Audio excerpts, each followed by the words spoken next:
नमस्कार। कार्यक्रम झारखंड विकास की ओर में आप सभी का स्वागत है। हमारे राज्य झारखंड की बात की जाए तो यहाँ पर कई तरह के विकासात्मक कार्यक्रम चलाए जा रहे हैं और अपने राज्य के विकास में गति प्रदान करने के लिए सरकारी एवं गैर सरकारी संस्थाएं अपनी एक अहम भूमिका निभा रही हैं। ऐसी ही एक संस्था है एकल ग्रामोत्थान फाउंडेशन और बिल्कुल अपने नाम के अनुरूप ही ये संस्था ग्रामीण क्षेत्रों के उत्थान का कार्य कर रही है और लोगों को विभिन्न तरह के प्रशिक्षण प्रदान कर भविष्य में उनके लिए रोजगार का सृजन करने में मददगार साबित हो रही है। दर्शकों, वर्तमान परिप्रेक्ष्य में देखें तो दुनिया तेजी से तकनीक से जुड़ती चली जा रही है। आज हम मोबाइल, कंप्यूटर जैसे उपकरणों का इस्तेमाल कर किसी भी कार्य को कम समय में बड़ी ही आसानी से पूरा कर सकते हैं, लेकिन ये तभी संभव है जब हम उस काम में परिपक्व हों। इसी कड़ी में आज हम आपको लेकर चलेंगे गिरिडीह जिला, जहां पर युवाओं को एकल ग्रामोत्थान फाउंडेशन के द्वारा कंप्यूटर आपके द्वार कार्यक्रम चलाकर कंप्यूटर का प्रशिक्षण दिया जा रहा है। आज के समय में जहां युवा सरकारी और गैर सरकारी नौकरी की तरफ भाग रहे हैं, वहीं कुछ लोग खुद का स्वरोजगार कर खुद को आर्थिक रूप से सुदृढ़ और आत्मनिर्भर कर रहे हैं। झारखंड के गिरिडीह जिले में भी युवक और युवतियां सरकारी योजनाओं के तहत कंप्यूटर प्रशिक्षण प्राप्त कर खुद को स्वावलंबी बना रहे हैं। मेरा नाम सचिन पाठक है। मैं रुकोटांड से बिलोंग करता हूं और एकल अभियान द्वारा जो कंप्यूटर का प्रशिक्षण मिल रहा है उससे बहुत ही ज़्यादा लाभ हो रहा है। पहले हम लोग कंप्यूटर के बारे में सिर्फ सुनते थे, पर ये एकल अभियान द्वारा बस गांव-गांव में पहुंचने के कारण अब सभी लोग कंप्यूटर को चला भी सकते हैं। हम खुद भी चला सकते हैं। पहले हम लोग सिर्फ सुनते थे कंप्यूटर, तो कंप्यूटर सब सुन के ही सोचता था कि बहुत हार्ड होगा। ये जो हमको जो भी सिखाते आए, जिस विषय के बारे में भी बताते, जैसे शुरू में पेंट के बारे में भी बताए, तो शुरू से ही बताते जा रहे हैं। उसके बाद पूरा जब तक नहीं समझ में आता है फिर 2 बार बताते, 3 बार, मतलब जब तक समझ में नहीं आए उसको छोड़ना नहीं है, अच्छा से समझ के ही जाना है। जब सीखने आए तो कुछ करके जाना है, उसी के बारे में। आपने आने वाले समय में क्या सोचा? आपने फ्यूचर के बारे में, भविष्य के बारे में क्या सोचा है? ये सर, पहले हम कंपटीशन का तैयारी करेंगे और कंपटीशन में अभी जितना भी टेक्नोलॉजी हुआ है सब हर जगह पे जहीं भी जाइएगा कंप्यूटर के द्वारा ही काम होता है, ऑनलाइन काम होता है। जितना भी कुछ काम कीजिएगा, कोई एग्ज़ाम भी देने जाते हैं तो कंप्यूटर से ही देना पड़ता है, तो इसलिए कंप्यूटर सीखना भी के लिए बहुत ज़रूरी है। गिरिडीह में एकल ग्रामोत्थान फाउंडेशन की तरफ से कंप्यूटर आपके द्वार योजना के जरिए दूर दराज के युवक तथा युवतियों को घर घर जाकर 3 घंटे का कंप्यूटर प्रशिक्षण दिया जाता है, जिससे कि युवा कंप्यूटर से जुड़े काम को रोजगार के तौर पर अपनाकर खुद को आर्थिक रूप से आत्मनिर्भर कर सके। साथ ही हमारे देश के प्रधानमंत्री के सपने के अनुसार डिजिटल होने की तरफ तेजी से बढ़ सके। पहले हम लोग को माउस पकड़ना नहीं आता था, कंप्यूटर चलाना नहीं आता था, तो सर गए वहाँ पे तो हम लोग को बताया गया कि इस बस में कंप्यूटर सिखाएंगे। तो हम लोग सारी जो लड़कियाँ इस बस में आते हैं और कंप्यूटर सीखते हैं और बहुत कुछ सीखा है अभी तक, जैसे paint, Microsoft office word, Microsoft excel, word art, ये सभी सर ने सिखाया हम लोगों को। अच्छा, एक चीज़ और बताइए, आपने पढ़ाई कितना किया है? मैं अभी 12th में हूँ। 12th में। तो आपके गांव में के आसपास कंप्यूटर सेंटर नहीं था? सर है, लेकिन वहाँ पे बहुत ज़्यादा कॉस्टली पड़ता है। सर जो सिखा रहे हैं वो हम लोगों के बजट में आता है और हम आसानी से यहाँ पे सीख भी लेते हैं। मतलब ये हमारे लिए कंफर्टेबल होता है। कंफर्टेबल है। और जो सर सिखाते हैं उससे आपको पूरी अच्छी तरह से समझ में आ जाता है? हाँ, सर बहुत अच्छे से एक्सप्लेन करते हैं, सब समझ में आ जाता है। सर हम मतलब अभी टेक्नोलॉजी का दौर है तो हम कंप्यूटर से मतलब ज़्यादा बेनिफिट रहेगा। अभी हम घर में भी बहुत सारा कुछ कर सकते हैं कंप्यूटर से। आपके परिवार में और आपके भाई बहन भी होंगे? सर 2 मेरे भाई हैं, एक अभी 10th में, एक छोटा है। अच्छा, तो वो लोग भी कंप्यूटर सीख रहे हैं? सर नहीं, मेरे घर में उतना कोई कंप्यूटर नहीं जानता है। मतलब हम लोग मिडिल क्लास फैमिली से बिलोंग करते हैं तो उतना। तो आप तो चूँकि छात्रा हैं, तो आपके घर में इस तरह से कुछ बोला नहीं गया कि आप जो है कंप्यूटर नहीं सीखे हो, इस तरह से जाने से कोई फायदा नहीं है? नहीं सर, मेरे घर वाले मुझे सपोर्ट करते हैं, मैं आगे पढ़ सकती हूँ, कुछ भी कर सकती हूँ, सभी मेरे घर में मुझे सपोर्ट करते हैं। सपोर्ट करते क्या हैं। करना जी है सर। आगे क्या? आगे चल के क्या करेंगे आप? सर क्या आगे सोचिए? आगे चल के मैं और आगे पढ़ाई करूँगी और ग्रेजुएशन के बाद बीएड करना है, उसके बाद मतलब टीचर की जॉब लेना है, उसके बाद अगर और मेरा अच्छा से हो सके तो मैं जेपीएससी का एग्ज़ाम देना चाहूँगी, ब्यूरोक्रेसी में जाना चाहती हूँ। इसमें बहुत प्रकार से लाभ पहुंच रहा है। मैं पढ़ाई करती हूँ, अभी 10th पास किया है, तो मैंने अभी पॉलिटेक्निक का एग्ज़ाम दिया, उसमें पास करके किया है। वहाँ पे एडमिशन करवाने के बाद वहाँ पता चला कि कंप्यूटर भी सीखना ज़रूरी है, इसीलिए मैंने कंप्यूटर सीखना स्टार्ट किया। हमारे गांव में बहुत दूर में कंप्यूटर सिखाया जाता है और वहाँ पर पैसा भी बहुत ज़्यादा लगता है, तो यहाँ पे देखें कि गांव में आके सिखा रहे हैं और पैसा भी कम लग रहा है, तो यहीं पे सीखें। एकल ग्राम उत्थान फाउंडेशन के द्वारा इस प्रकार से जो चलंत कंप्यूटर का प्रशिक्षण दिया जा रहा है, इसमें आपको किस प्रकार से लग रहा है कि गांव के लोगों को फ़ायदा पहुंचेगा? इसमें बहुत प्रकार से गांव के लोगों को फ़ायदा मिलेगा, क्योंकि गांव में क्या होता है, ज़्यादा पैसा भी नहीं रहता है और लोगों को सिखाया भी नहीं जाता है, और ये बस आती है तो लोगों को अच्छे से सिखाता भी है और पैसा भी कम लगता है, और एक के जाने के बाद दूसरा भी जाता है, एक को देखते हुए भी। अच्छा, इस तरह से आप और छात्रा लोग जुट रही हैं? हाँ, अभी बहुत सारी छात्रा लोग जुट गई और भी जुटेंगी, क्योंकि आज का कंप्यूटर का ज़माना है, इसलिए जो भी काम करने के लिए जाते हैं तो बिना कंप्यूटर के कुछ नहीं होता है, इसलिए हम लोग को कंप्यूटर सीखना बहुत ज़रूरी है। एकल अभियान के कार्यकर्ता आके बोले कि हम लोग गांव-गांव में कंप्यूटर सिखाते हैं, तो हम लोग फिर बस आती थी, तो हम लोग फिर सीखने के लिए स्टार्ट किया। कैसा महसूस हो रहा है अभी आपको? बहुत अच्छा महसूस हो रहा है। पहले हम लोग माउस पकड़ना नहीं जानते थे, टाइपिंग करना नहीं जानते, वो सब सिखाएं, पेंटिंग करना सिखाएं, माइक्रोसॉफ्ट वर्ड सिखाएं और बहुत सारे चीज़ सिखाएं, जिससे अब बहुत आसान हो गया चलाना कंप्यूटर। अच्छा लाभ मिल रहा है। हम लोग पहले कंप्यूटर चलाने नहीं जानते थे, माउस चलाने पकड़ने नहीं जानते थे, अब कंप्यूटर चलाने सीख गए, माउस पकड़ना भी सीख गए, और इससे कंप्यूटर से हम लोग बहुत चीज़ सीखे, पेंट करना और मिनी आर्ट करना और सारे चीज़ सिखाएं सर। आज गिरिडीह जिले के ग्रामीण क्षेत्रों में कंप्यूटर आपके द्वार योजना के तहत अपने ही गांव घर में कंप्यूटर प्रशिक्षण प्राप्त कर युवा स्वावलंबी हो रहे हैं। साथ ही उन्हें आर्थिक तंगी से छुटकारा मिल रहा है और भविष्य भी संवरता दिख रहा है। जहां के बच्चे शहर तक नहीं पहुंच पाते हों, चाहे हमारे सेंटर में आईटी लैब तक नहीं पहुंच पाते हों, वैसे गांव में जाकर वनवासी क्षेत्र में खासकर लड़की लोग जो घर से बाहर नहीं जा पाते हों, उनको उनके गांव में जाके कंप्यूटर का शिक्षा देते हैं। तो ये इससे फायदा क्या होगा? आज के समय में हर एक जगह बिना कंप्यूटर का कोई काम होता ही नहीं, सारा कुछ अब ऑनलाइन होता है। चाहे आप कोई चीज़ का एग्ज़ाम भी देंगे तो ऑनलाइन ही होता है।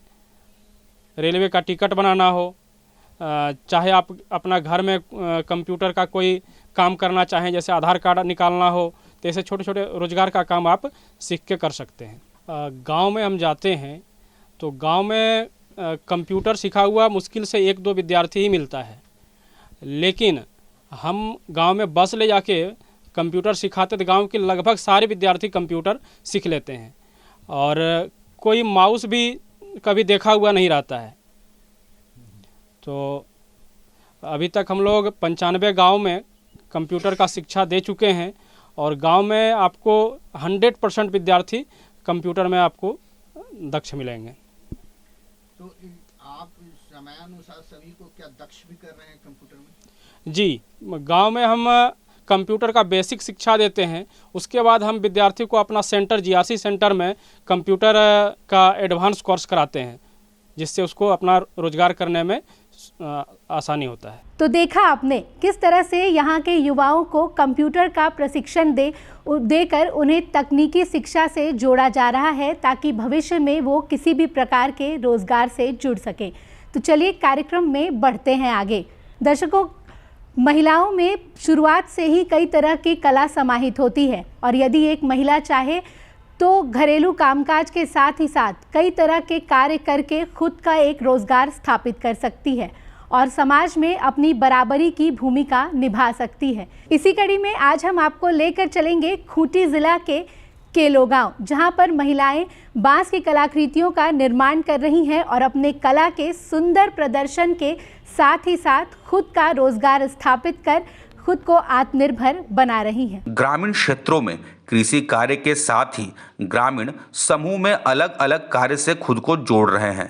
खासकर हमारे झारखंड के संदर्भ में यह और भी महत्वपूर्ण है, क्योंकि यहाँ के आदिवासी जो मूलतः जंगलों के पास बसे गांव में रहते हैं, उनके लिए जंगल एक बहुत ही बड़ा संसाधन है और इन्हीं वन संसाधनों से ग्रामीण आज खुद को स्वावलंबी बना रहे हैं। इसी क्रम में आज आपको कार्यक्रम में दिखाएंगे कि किस तरह खूंटी क्षेत्र के केलो के ग्रामीण बांस की सामग्री बनाकर खुद को रोजगार से जोड़ रहे हैं। इस काम को किस तरह से इन्होंने शुरू किया और किस तरह से इस रोजगार से अपने जीवन को आगे बढ़ा रहे हैं। जैसा कि आप जानते हैं कि झारखंड विकास की ओर कार्यक्रम में झारखंड के सुदूरवर्ती क्षेत्र में होने वाले विकास कार्यों को हम आप तक पहुंचाने का कार्य करते हैं। इसी कड़ी में हम आप पहुंचे हैं खूंटी जिला के रनिया प्रखंड के केलो गांव में, जहां पे हमारे साथ महिला समिति की कुछ ऐसी महिलाएं हैं जो वनोत्पाद के माध्यम से अपने जीवन को नई दिशा देने का कार्य कर रही हैं। जैसा कि आप जानते हैं झारखंड जो है वनों का प्रदेश है। यहाँ पे जो वन के उत्पाद होते हैं लोग इसी को जीविकोपार्जन करते हैं और 2 पैसा कमाते हैं। इसीलिए यहाँ के जो बांस जो है बांस के कलाकृतियों के विभिन्न कलाकृतियों के माध्यम से अपने को स्वरोजगार से जोड़ रहे हैं, 2 पैसा कमा के अपने जीवन को एक नई दिशा देने का कार्य कर रहे हैं। तो इनसे हम जानते हैं ये कब से काम कर रहे हैं, कहाँ से प्रशिक्षण लिए हैं और इनके जीवन में कितना बदलाव आया है। आपका हमारे कार्यक्रम में बहुत बहुत स्वागत है। हम यहाँ पे देख रहे हैं कि बांस की काफ़ी सारे यहाँ पे कलाकृति आप लोग बनाई हैं। तो ये प्रशिक्षण आप लोग कहाँ से लिए हैं? सर हम लोग को तोरपा महिला विकास की तरफ से हुआ था ट्रेनिंग। अच्छा, तो ये कब से कर रही हैं आप लोग ये सब काम? मेरा दीदी 4 साल उसका हुआ, हम लोग का तो 3 साल हो रहा है। 3 साल से आप ये काम कर रहे हैं? हाँ। तो इतना जो काम कर रही हैं तो अकेले करना तो बहुत मुश्किल है। तो आप लोग को यहाँ समूह बनाई है क्या? हाँ बनाए हैं। क्या नाम है समूह का? आदर्श बांस कारीगर समूह। अच्छा, तो कितनी महिलाएं इससे आप लोग जुड़ी हुई हैं? यहाँ है 12 है, 12? एक जेंट्स है। अच्छा, 12 महिला जुड़ी हुई हैं। हाँ, दीदी यहाँ पे देख रहे हैं बांस से काफ़ी सारे यहाँ पे जो है आप लोग कलाकृतियाँ बनाई हुई हैं। तो उसको बनाने के लिए कहीं ना कहीं प्रशिक्षण की आवश्यकता पड़ती है। हाँ। बिना प्रशिक्षण के ये काम करना बहुत मुश्किल है। तो कहाँ से प्रशिक्षण आप लोग लिए हैं? वही तोरपा सिस्टर लोग प्रशिक्षण दिए थे। अच्छा, कितने दिन का प्रशिक्षण था आप लोग का? प्रशिक्षण कितने दिन होता था? 10 दिन का, 5 दिन का, कितने दिन? 1 महीना का था। 1 महीना का हाँ। था। तो दीदी यहाँ पे देख रहे हैं कि बाजार में जो इतना बनाती हैं, नया नया तरह का मॉडल आता है, नया तरह का कलाकृति आता है, तो कैसे आप तो बना पाती हैं? क्योंकि जैसे मान लें कि आज ये कलाकृति का बाजार में बहुत ज़्यादा मांग है, लेकिन कल कुछ नया मॉडल आ गया तो उसका मांग होता होगा। तो कैसे सीखती हैं नए नए मॉडल को बनाना, कैसे सीखती हैं आप लोग? और बाजार में किसका मांग है ये कैसे समझती हैं आप लोग? और वो दीदी जाती है रांची भी सीखने जाती है, वहाँ सीख आती है और हम लोग को बताती है। बांस एक ऐसी वनस्पति है जिसके बहुत से उपयोग है। इसके करीब 1500 उपयोग रिकॉर्ड किए जा चुके हैं, जिनमें खाद्य पदार्थ के रूप में, लकड़ी के विकल्प के रूप में, निर्माण और भवन सामग्री के रूप में, हस्तशिल्प वस्तुओं के लिए कच्चे माल की तरह और लुगदी तथा कागज जैसे उपयोग बड़े आम हैं। दुनिया के 80% बांस के जंगल एशिया में हैं और भारत दुनिया के सबसे समृद्ध बांस संपदा वाले देशों में से एक है। हम लोग इसलिए काम शुरू किए हैं, तो इसमें भी वही मेला उला में बिक्री होता है। अभी तो बिक्री भी नहीं हो रहा है। अच्छा, तो मेला से बिक्री होता है? हाँ, तो सरस मेला के लिए हम लोग तैयारी कर रहे हैं। तो दीदी आप बताएं कि पहले आप तो जो बांस का जो है आप लोग सूप दौरी से बनाती थी, लेकिन यहाँ पे देख रहे हैं बांस की तरह कलाकृति बनी हुई है। तो कहीं ना कहीं प्रशिक्षण आप लोग लिए होंगे, कहीं कहीं सीखी होंगे कि कैसे बनाना है, किस तरीके से इसको बनाना है, आकर्षक किस तरीके से बनाना है। तो कहाँ सीखे आप लोग? हम लोग इधर उधर जाके सीखे हैं। अच्छा। फिर गांव में भी ट्रेनिंग हुआ था, उस टाइम भी यहाँ भी सीखे थे। अच्छा, यहाँ भी सीखे थे। दीदी आप लोग कब से ये काम कर रही हैं? अभी 3 साल हो गया ये सब काम कर रहे हैं। हाँ। अच्छा, आप लोग दीदी बांस से बनाती थी, उसमें घर की स्थिति कैसी थी आप लोग? हम लोग का स्थिति बहुत खराब था पहले। क्या समस्या था पहले? यहाँ समस्या तो क्या रहेगा कि बहुत गरीब थे। बहुत गरीब थे। अभी भी उतना ऊंचा नहीं उठ पाए हैं, काहे कि बिक्री नहीं होता है इसका भी, इसलिए। तो ये सब जो आप लोग बनाती हैं, आप लोग का समूह में बनाती हैं, तो एक दिन में कितना बना लेती हैं इस तरह के सामान को? एक दिन में वही 2-3 ठो बन जाता है। 2-3 बन जाता है। काम करना है, वो मेरा दीदी हम लोग को बताई और इसमें काम करेंगे बोली, फिर हम लोग इसमें काम करने शुरू कर दिए। सुदूरवर्ती ग्रामीण क्षेत्र की लोगों को आज इस कार्य से जोड़ने के लिए इन्हें इसका प्रशिक्षण भी दिया जाता है, जिससे वो इसे बेहतर सामग्री बनाना सीखे। बांस के सामानों की मांग हमेशा ही बाजार में बनी रहती है, जिससे उन्हें इसका अच्छा फायदा भी मिलता रहता है। आज इस रोजगार के जरिए ही ये बेहतर ढंग से अपने परिवार का भरण पोषण कर रहे हैं। कार्य किया करती थी, जिनसे उनको बाजार में रहना थोड़ा सा मुश्किल हो जाता था। सीजन रहता था तो उसमें वो सामान को ले जाके बेचती थी। तो इनके थ्रू ये लोग का महिला समूह जो बना गया, स्वयं सहायता समूह, तो उस पर ये लोग जुड़े। तो यहाँ पे जो समूह महिला समूह है वो 5 समूह बने हुए हैं। उसमें से मिल के ये लोग का एक अलग से समिति बना दिया गया, जो बांस कारीगर समिति, आदर्श बांस कारीगर समिति बना दिया गया, जिसके द्वारा ये लोग को और भी नया नया चीज़, जैसे आप ये सब देख रहे हैं, तो ये सब चीज़ का ट्रेनिंग ये लोग को रांची में ट्रेनिंग दिलाया गया। दूसरा चीज़ है कि जो दीदी लोग ट्रेनिंग अच्छे से लेके आए, जो का 1 महीने का ट्रेनिंग होता है, वो ट्रेनिंग लेके आए यहाँ पे। फिर गांव में भी जो का 1 महीने का और ट्रेनिंग करा दिया गया, जिसमें कि हमारे पास में 30 दीदियाँ इस ट्रेनिंग में भाग ली थी। अभी भी 20 दीदियाँ पूरा अच्छे से ये लोग काम को कर रहे हैं। अभी भी 5 दीदी जो हैं, जो अच्छे से ट्रेनिंग कहते हैं, जो दूसरा जगह जाकर ट्रेनिंग भी देते हैं। अभी जो दीदी है यहाँ पे जो संचालन कर रही है अच्छे से, मीरा देवी, वो अभी सिमडेगा गए हुए हैं, उनके साथ में उनके सहयोगी जो 4-5 दीदी गए हुए हैं, वहाँ पे जाके अभी 1 महीने का वहाँ पे के दीदी लोग को ट्रेनिंग दे रहे हैं, जिससे कि वहाँ की दीदी लोग भी इस टाइप का कलाकृति को अच्छे से सीखें और बना पाएँ। अब हम कह सकते हैं कि JSLPS जो है प्रशिक्षण के रूप में यहाँ पे मुख्य भूमिका निभा रही है, प्रशिक्षित कर रही है किस तरीके से डिजाइन को बनाना है। हाँ, यस सर। इसके अलावा इनका मार्केटिंग का भी पूरा ध्यान दिया जा रहा है सर। इनके लिए मार्केटिंग का भी जो है कि सभी सरकार की तरफ से जो परास ब्रांड का दिया हुआ है, जो कि महिलाओं के द्वारा बनाया हुआ सामान को परास ब्रांड में के थ्रू से बेचा जाएगा, एक ब्रांडिंग किया हुआ है। उसके अलावा दीदी लोग का अपने गाँव के नाम पर केलो क्राफ्ट इनका दिया हुआ है। समिति का जो नाम है, समिति जो रखा गया है, आदर्श बांस कारीगर समिति बनाया गया है सर। हमारे राज्य में जंगल के साथ बांस के जंगल हैं। बांस हमारे जीवन और संस्कृति का अभिन्न अंग है और इसका इस्तेमाल धार्मिक अनुष्ठानों, कला और संगीत में भी किया जाता है। यह एक ऐसा अनोखा पेड़ है जो हमारे दैनिक जीवन में समाया हुआ है। जनजातीय लोगों और वनवासियों का तो अब भी यही आदर्श वाक्य है, रोजी रोटी के लिए बांस और जिंदगी के लिए बांस। रोजगार के असर बढ़ाने, आमदनी में वृद्धि और ग्रामीण लोगों के भोजन में पौष्टिकता के स्तर को सुधारने के लिए बांस बुनियादी आवश्यकता है। यह छोटे और मंझोले उद्यमों के क्षेत्र के विस्तार का भी आधार बन रहा है। बदलाव इसमें काम करते हैं, जैसे कि पहले तो हम लोग सुपे डाली बना रहे थे, अब तो ये सब बना रहे हैं और जो आदमी सब भी देख रहे हैं तो अच्छे बोल रहे हैं। और फिर कौन कौन ज़्यादा ही दाम बिक्री होता है, कौन कौन कम दाम में, लेकिन कुछ सूप डाली से तो बदलाव आ गया है। हम लोग की सरकार भी चाहती है कि महिला सशक्तिकरण हो, महिला अपने पैरों पर खड़ी हो, इस तरह का काम करती हैं, 2 पैसा कमाती हैं, अपने पैरों पर खड़ा होती हैं, किसी से पैसा नहीं मांगना पड़ता है। कितना खुशी मिलता है जब 2 पैसा कमाती हैं और खुद का खर्च खुद से कर लेती हैं। तो करते हैं तो अच्छा लगता है, पहले से तो बहुत बदलाव आ गया है।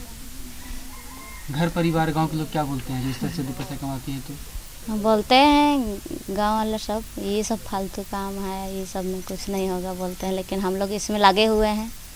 अब देखते हैं काम होगा कि नहीं होगा। आपके पति कितना सहयोग करते हैं इस काम में?